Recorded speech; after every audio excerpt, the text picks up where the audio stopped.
don't have to take my word for it, but as a luxury lover who has been buying and selling luxury handbags and other luxury goods for over 15 years, I think I have a lot of experience in this arena, and I'm excited to share my learnings with you. So today's video is all about lessons learned in luxury shopping. This is a tag video, so thank you to Connor who created the tag, and to Deb and Meredith who encouraged me to do this tag video.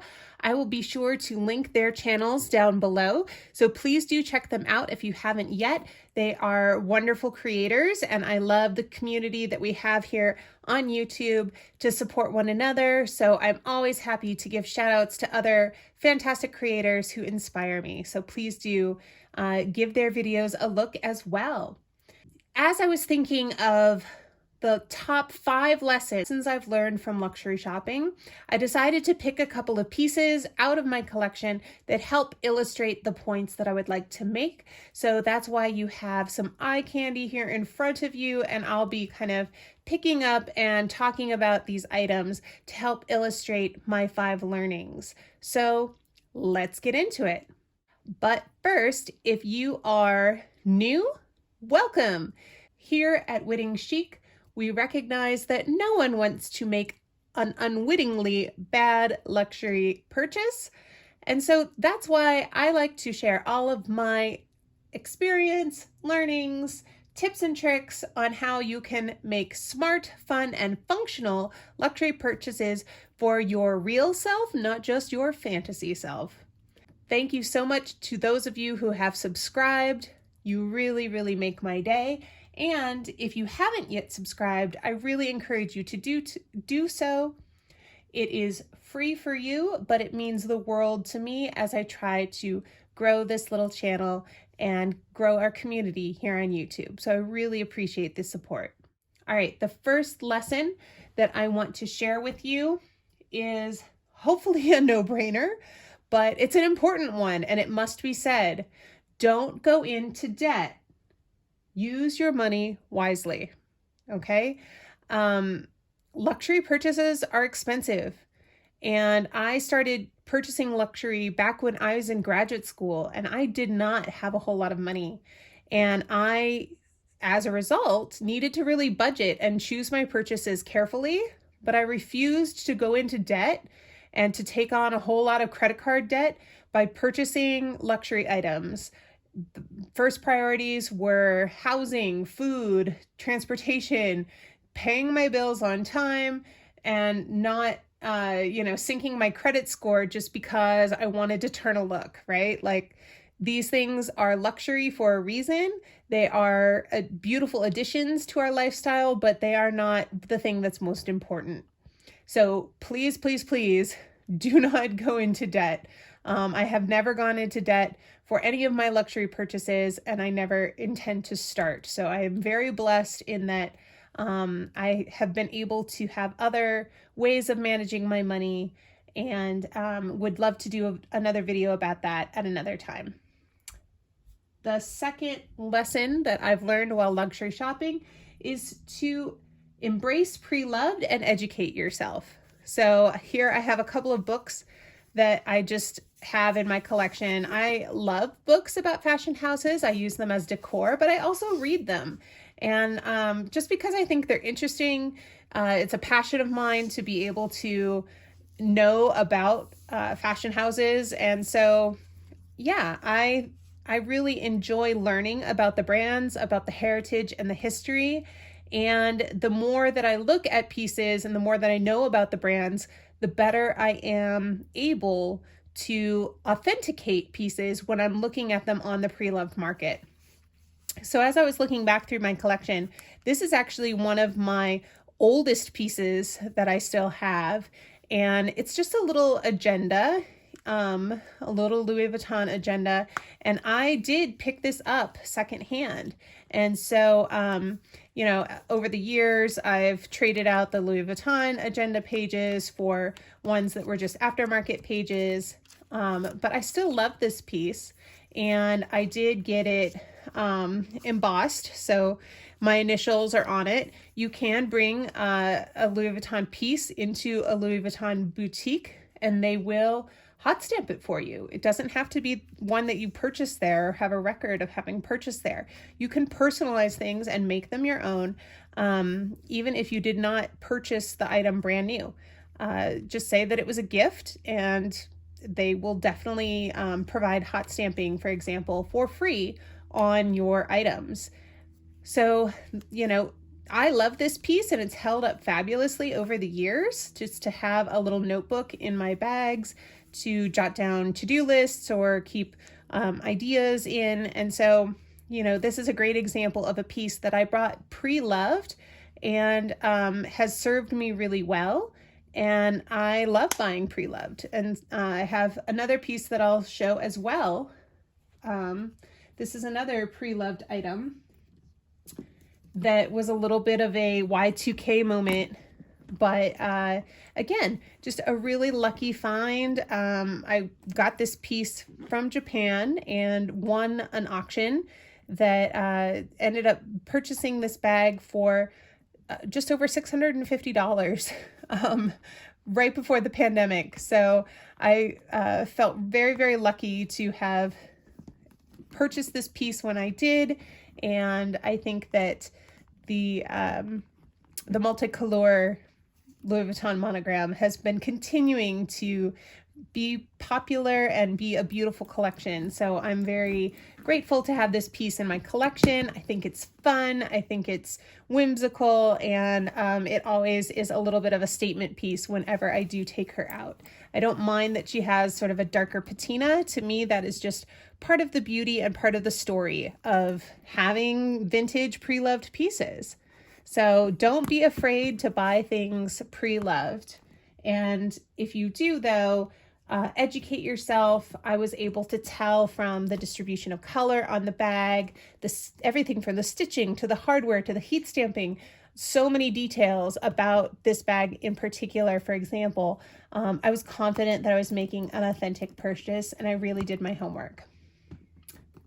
The third lesson that I've learned in luxury shopping is to not follow the trends, especially out of FOMO. Don't let FOMO, fear of missing out, kind of ruin your luxury goals. I would say, you know, if there is a collection coming up that you're truly excited for and that you think you're going to love, then yeah, go ahead and make a purchase. But don't let the FOMO kind of drive your purchasing behavior. So an example of that is this bag, which is the Dop kit from actually the men's line in Louis Vuitton's multicolor 2021 collection. So this collection came out and I just absolutely loved the watercolor look on the white monogram canvas. I just thought it was so stunning and beautiful. And I decided I really wanted a piece from this collection, but it was sold out everywhere. My SA had a really hard time tracking down pieces, and it was just so challenging to find any items that were in stock. And because it was a men's line, there weren't a whole lot of pieces that I really thought I would like or that would fit my lifestyle. So I said yes to this piece. And while it is a beautiful piece and I love the color distribution on it and I think it's just lovely, this is not actually a bag that suits a real purpose in my life. I do have like sort of Dop kit or makeup bags, but they are different shapes, sizes, they have different compartments than what this one has. And so therefore, I've never used this. It has been sitting on a shelf unused. It has its dust bag in there, but it just, you know, it's kind of a shame. I feel a little silly to have made this purchase because it ultimately has served no purpose in my collection. And it's actually on the chopping block to maybe sell and find a new home for, because I believe that my items should be loved. And if I'm not going to love them, then they should probably find a new home with someone who will. So that is my FOMO story. I really just wanted a piece from this collection so badly. I was afraid of missing out. And so I bought something that I didn't actually need and that wasn't going to suit my life and ultimately regretted it. So that's that story. So that's my advice to you. Don't make the same mistake I did, and only buy pieces if they're actually going to fit your lifestyle. The fourth lesson that I've learned in luxury shopping is don't be afraid to make something your own. Now, this is maybe kind of a silly example, but this is a Chanel beauty pouch. And so at the holidays, around Christmas time, Chanel often does these pouches where it comes with several beauty items inside.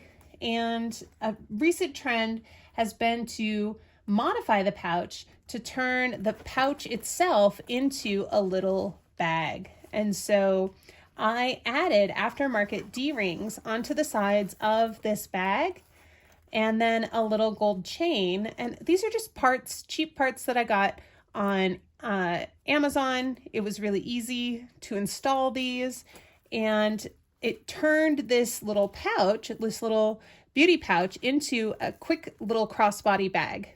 And I have loved using this. And honestly, it's been just such an easy little grab and go piece to throw my phone and keys, lipstick. I mean, it holds a ton actually as a beauty pouch.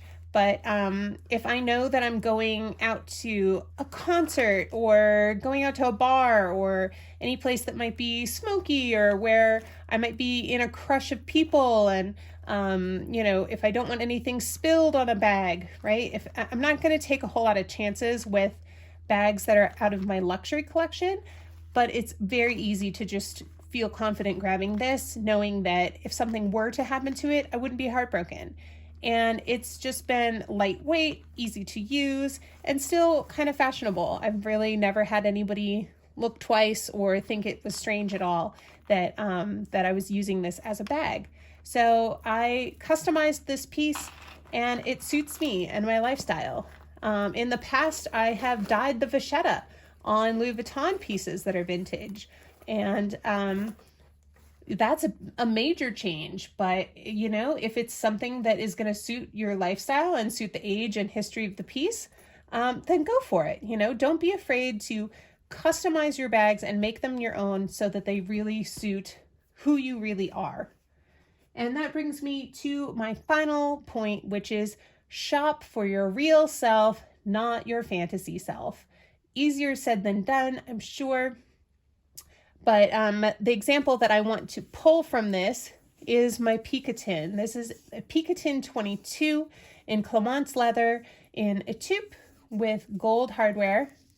And this beautiful bag was my first in-store purchase from Hermes. This bag was offered to me after only going in store one other time. And when I very first met my SA, all I did was buy a few little beauty products and then express interest in a couple of bags. And a few days later, he called and offered me this bag. And I have just been so in love with it. It is 2 years old now, so you'll see that it does have some nice smushy slouch to it. But that is just, to me, part of the beauty of wearing in this bag. I do have an organizer in it that helps it keep its shape somewhat, but it is just meant to be a really user-friendly bucket bag. And so I use this bag all the time, and I actually really love it in the 22 size. I know that the 22 is not necessarily the most popular size right now. The 18 is really the trendy size. But honestly, for me as a mom, as only having a hand carry bag, it needs to be big enough to fit some essentials and occasionally like some snacks for my kids or a couple of other little extras that just end up really coming in handy. So this size ends up being perfect for that. And it has just been a really malleable, flexible bag and a lot of fun to carry, and one that I get compliments on every time I wear it. There's like a little mark there that will probably come right off if I use a water wipe on it. Anyway, so yeah, I have really loved using this bag, and it was a great start to my Hermes journey and an example of me shopping for my real self, because I didn't follow what was trendy and just got a size that wouldn't be practical for my everyday life. Even though the 18s are so beautiful, I really think the 22 suits me and my frame better. As I've mentioned, I'm also tall. So yeah, I think it just really works for my lifestyle. All right, well, I hope that you enjoyed these 5 lessons learned from shopping luxury. I would love to hear some of the lessons that you have learned from luxury shopping, or ideas that you have if you've watched some of these other videos that other folks have done on this tag and have just some ideas and things you want to discuss in the comments below. Please do join the conversation. I would love to hear from you. I always respond. And I would be happy to see you in another video. So please do like and subscribe. And wherever you are in the world today, I hope you do one thing that makes you smile. Keep breathing. You're worth it. I'll see you in the next one. Bye. I remember when we were staring at a photo. Don't forget the way you look me in the eyes. And I keep you in my heart is where you are. I still think of you, I want you coming.